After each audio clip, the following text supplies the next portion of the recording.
Video ಗೊತ್ತಿಲ್ಲ ಗೊತ್ತಿಲ್ಲ ಅವ್ರೇನು ಪ್ಲೇ ಅಲ್ಲಿ ಇತ್ತು ಪಾಸಲ್ಲಿ ಇತ್ತು.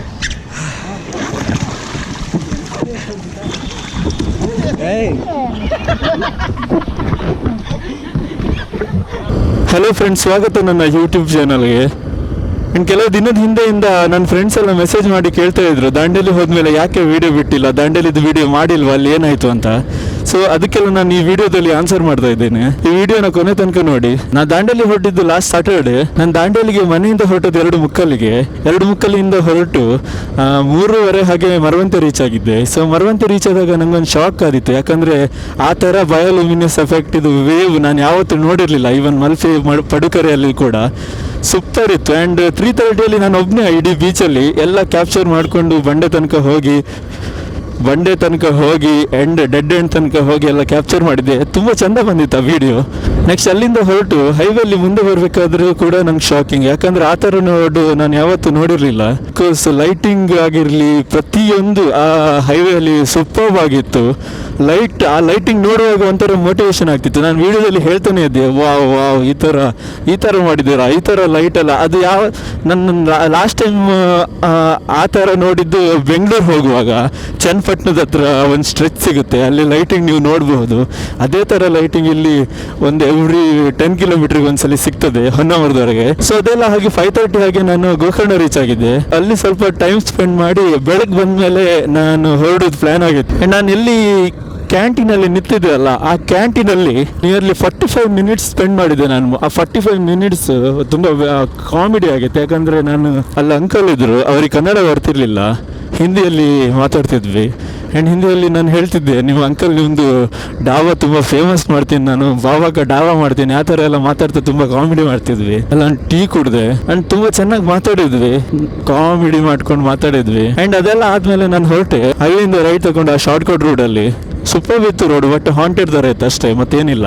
ಅಲ್ಲಿಂದ ನೆಕ್ಸ್ಟ್ ಹೈವೇ ಸಿಕ್ತು ನನಗೆ. ಆ ಹೈವೇಯಿಂದ ಯಲ್ಲಾಪುರ ತನಕ ಸೇಮ್ ಒಂದೇ ಸ್ಟ್ರೆಚ್, ಸೂಪರ್ ಆಗಿತ್ತು ಅದು ರೋಡ್ ಕೂಡ. ನೆಕ್ಸ್ಟ್ ಯಲ್ಲಾಪುರದಿಂದ 5 ಕಿಲೋಮೀಟರ್ ಮುಂದೆ ಒಂದು ಲೆಫ್ಟ್ ಟರ್ನ್ ತಗೊಳ್ಬೇಕು. ಅಲ್ಲಿ ಸ್ಟಾರ್ಟ್ ಆದ ರೋಡಿಂದ ದಾಂಡೇಲಿ ತನಕ ಅಲ್ಲಿ ಯಾರೆಲ್ಲ ಒಬ್ಬನೇ ಟ್ರಾವೆಲ್ ಮಾಡಿದ್ದಾರೆ, ಒಬ್ಬನೇ ಬೈಕ್ ತಗೊಂಡು ಹೋಗಿದ್ದಾರೆ, ಅವ್ರಿಗೊಂದು ನಾನು ಸಲ್ಯೂಟ್ ಹೊಡಿದ್ದೀನಿ. ಯಾಕಂದ್ರೆ ಆ ಜಾಗ ಅಷ್ಟು ಒಂದು ಡೇಂಜರಸ್ ಆಗಿತ್ತು. ಡೇಂಜರಸ್ ಅಂದ್ರೆ ಎವ್ರಿ 1 ಕಿಲೋಮೀಟರ್ ನಿಮ್ಗೆ ಒಂಥರ ವಾಲ್ ಪೇಪರ್ ನೋಡ್ದಾಗುತ್ತೆ. ಬಟ್ ಅಲ್ಲಿ ನಿಂತ್ಕೊಂಡ್ರೆ ಯಾವ ಎನಿಮಲ್ ಯಾವ ಕಡೆಯಿಂದ ಅಟ್ಯಾಕ್ ಮಾಡುತ್ತಂತ ಗೊತ್ತಾಗಲ್ಲ. ನೆಕ್ಸ್ಟ್ ದಾಂಡೇಲಿ ರೀಚ್ ಆದೆ ಒಂದು 8:30 ಹಾಗೆ. ಅಲ್ಲಿ ಬುಕಿಂಗ್ ಮಾಡಿದ ಆಫೀಸಿಗೆ ಹೋಗಿ ನಂದೆಲ್ಲ ಕನ್ಫರ್ಮ್ ಮಾಡ್ಕೊಂಡೆ. ಅವರೊಂದು ಚಾರ್ಟ್ ಕೊಡ್ತಾರೆ, ಆ ಚಾರ್ಟ್ ಪ್ರಕಾರ ನಾವು ಫಾಲೋ ಮಾಡ್ಕೊಂಡು ಹೋದ್ರಾಯ್ತು. ತುಂಬ ಪ್ಲೇಸಸ್ ಎಲ್ಲ ನೋಡ್ಲಿಕ್ಕೆ ಸಿಗ್ತದೆ. ನಾನು ಹೇಳೋದು ಏನಂದರೆ, ನೀವು ಸ್ಪಾಟಲ್ಲೇ ಹೋಗಿ ಇವೆಂಟ್ಗೆ ಹಣ ಕೊಟ್ಟು ತಗೊಳ್ಳೋದು ಒಳ್ಳೇದು, ಯಾಕಂದರೆ ಅದೊಂದು ದುಡ್ಡು ಮಾಡೋ ಸ್ಕೀಮ್ ಬಿಟ್ಟರೆ ಬೇರೆ ಏನೂ ಇಲ್ಲ. ಓಕೆ, ನಾನೆಲ್ಲ ನೋಡಿಕೊಂಡೆ, ಇಕೋ ಪಾರ್ಕ್ ಎಲ್ಲ ನೋಡ್ತಾ, ಅದಾದಮೇಲೆ ಸೂಪರ್ ಡ್ಯಾಮ್, ಅದಾದಮೇಲೆ ಬ್ಯಾಕ್ ವಾಟರ್, ಅದಾದಮೇಲೆ ಏನು ಆ್ಯಕ್ಟಿವಿಟೀಸ್ ಮಾಡಬೇಕಾಗಿತ್ತು ಅಲ್ಲಿಗೆ ಬಂದಿದ್ದೆ. ಅಲ್ಲಿಗೆ ಬಂದ್ಮೇಲೆ ನಂಗೊಂದು ಟೀಮ್ ಪರಿಚಯ ಆಯಿತು, ತುಮಕೂರು ಅವರು. ತುಂಬ ಒಳ್ಳೆ ಬಾಂಡಿಂಗ್ ಬೆಳೀತು ನಮ್ಮ ಮಧ್ಯೆ. ಆ್ಯಂಡ್ ಎಲ್ಲ ಆಕ್ಟಿವಿಟೀಸ್ ಅವ್ರ ಜೊತೆಗೇನೆ ನಾನು ಬೆಳಿಗ್ಗೆಯಿಂದ ಮಾಡ್ತಾ ಇದ್ದೆ. So next rafting. ಸೊ ರಾಫ್ಟಿಂಗಿಗೆ ಹೋದ್ಮೇಲೆ ಏನಾಯ್ತಂತ ನೀವೇ ನೋಡಿ. Okay, stop.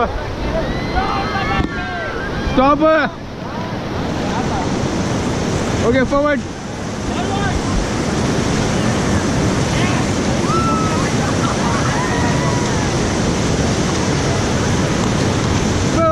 Fast it.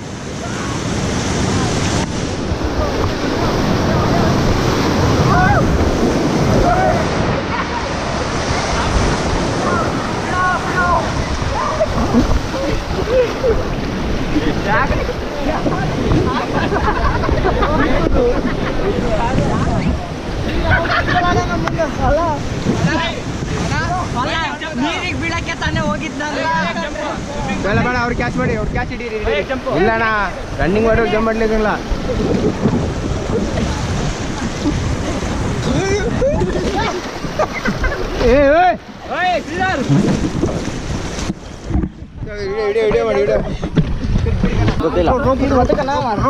ಗೊತ್ತಿಲ್ಲ ಅವ್ರೇನು ಪ್ಲೇ ಅಲ್ಲಿ ಇತ್ತು ಪಾಸಲ್ಲಿ ಇತ್ತು.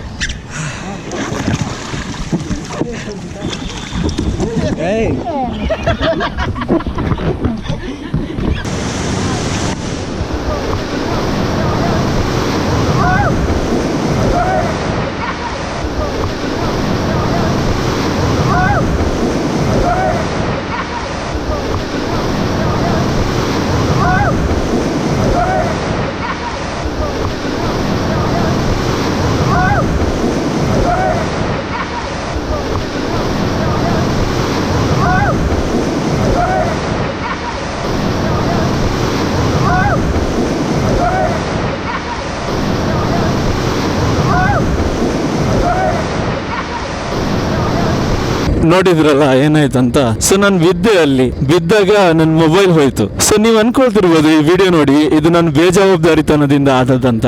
ಎಸ್, ನಾನು ಅಗ್ರಿ ಮಾಡ್ತೇನೆ, ಅದು ನನ್ನ ಬೇಜವಾಬ್ದಾರಿತನನೇ ಅಂತ. ಆ್ಯಂಡ್ ಅದ್ರ ಜೊತೆಗೆ ಇನ್ನೊಂದು ಮಾತು ಸಹ ಹೇಳ್ತೇನೆ, ಅದು ನನ್ನ ಮೊಬೈಲ್ ಉಳಿಸ್ಲಿಕ್ಕೆ ಮಾಡಿದಂತಹ ಸ್ವಾರ್ಥದ ನಡೆ ಅಂತ ಸಹ ಹೇಳಿದ್ರೆ ತಪ್ಪಾಗೋದಿಲ್ಲ. ಯಾಕಂದ್ರೆ ನಾವಲ್ಲಿ ರೀಚ್ ಆದ್ಮೇಲೆ ನಮ್ಮ ಬ್ಯಾಗ್ ಇಡ್ಲಿಕ್ಕೆ ಏನು ಒಂದು ಕ್ಯಾಬಿನ್ ಆಗಲಿ ರ್ಯಾಕ್ ಆಗಲಿ ಏನೂ ಸಿಗಲ್ಲ. ಸೊ ನಮ್ದು ನಾವೇ ನೋಡ್ಕೊಳ್ಬೇಕಾಗುತ್ತೆ.